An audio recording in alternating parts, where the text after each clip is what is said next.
Acostumbran a decir compositores, artistas y aficionados a la música clásica que la música no está en las notas, que se encuentra detrás de las notas, más allá de ellas. Por supuesto, sin la partitura es imposible que haya música.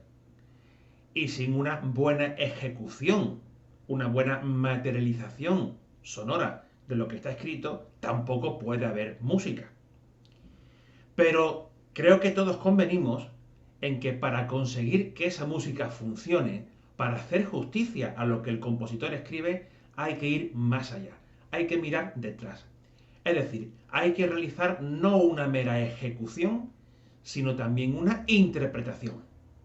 Bueno, ahora anda Daniel Barenboim diciendo que no le gusta la palabra interpretación, que es mejor utilizar la palabra traducción, pero eso ahora mismo no tiene nada que ver porque el mismo Barenboim ha señalado de una manera clarividente lo que aquí yo quería exponer.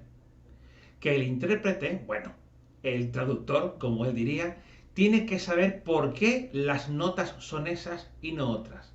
Es decir, tiene que comprender por qué el compositor coloca unas notas determinadas.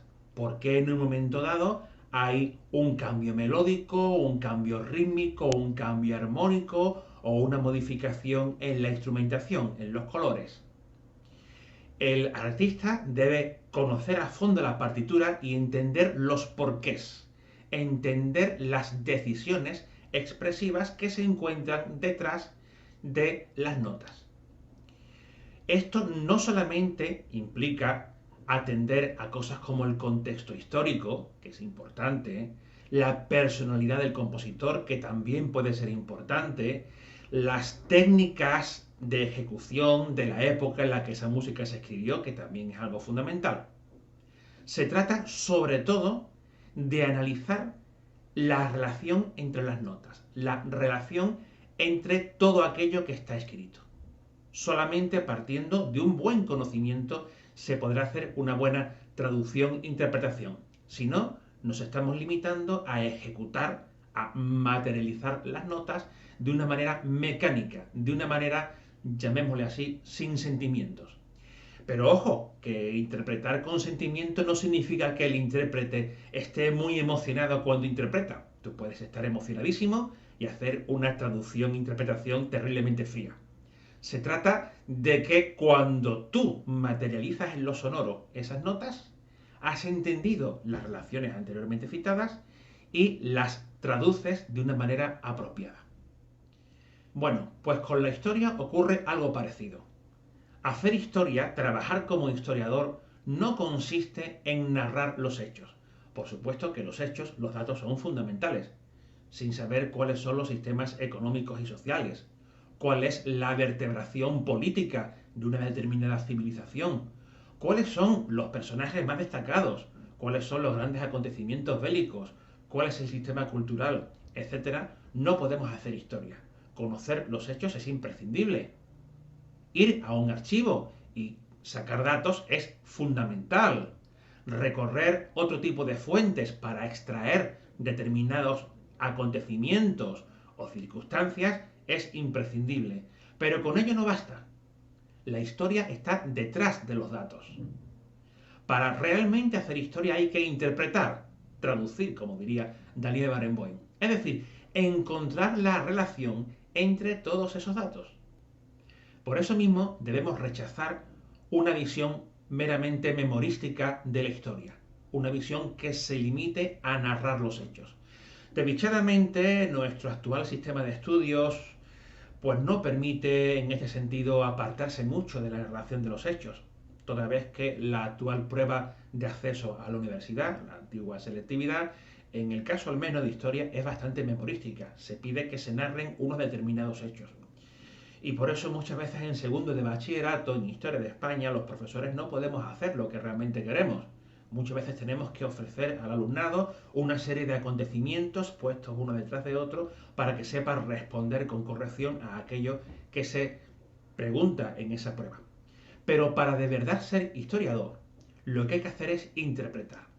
Es decir, partiendo del conocimiento de los datos que tenemos a nuestra disposición, hay que entender por qué suceden las cosas, qué relación hay entre la economía, la sociedad, la política, la cultura, si hay alguna relación entre determinados acontecimientos climatológicos y la economía, o entre determinados procesos económicos y los cambios sociales, o de los cambios sociales a los cambios políticos.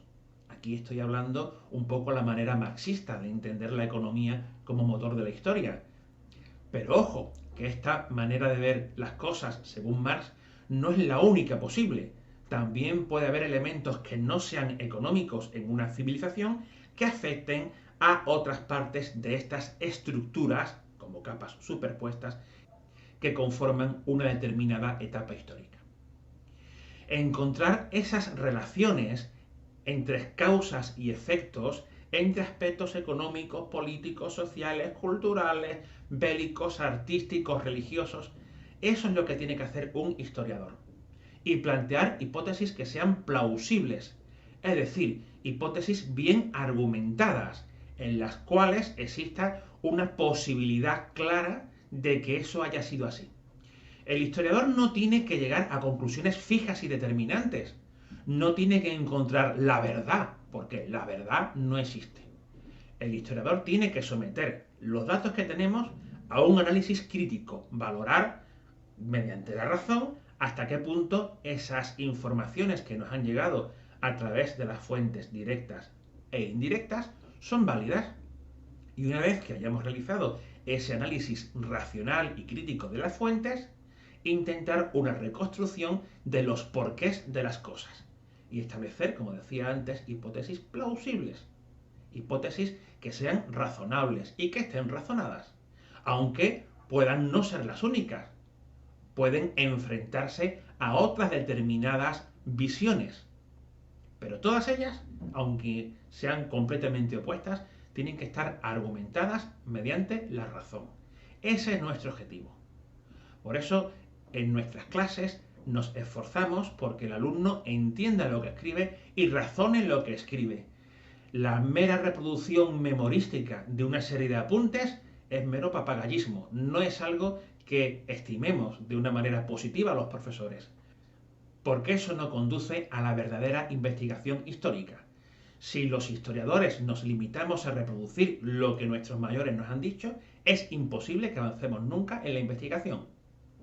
Si nos limitamos a extraer datos del archivo o de otro tipo de fuentes y a colocarlos uno detrás de otro, tampoco conseguiremos hacer verdadera historia, aunque esa obtención de datos, decíamos, sea imprescindible. Para que avance la historia, para que logremos encontrar nuevas dimensiones en los hechos ocurridos, tenemos siempre que analizar más allá de los datos. Tenemos que buscar detrás de los datos, igual que un auténtico intérprete traductor musical tiene que mirar más allá de las notas. Si no lo hacemos en historia, haremos como esos malos intérpretes, aquellos que se limitan a reproducir mecánicamente una serie de sonidos. Y eso no es música. Como tampoco lanzar una serie de datos sin relación es hacer historia.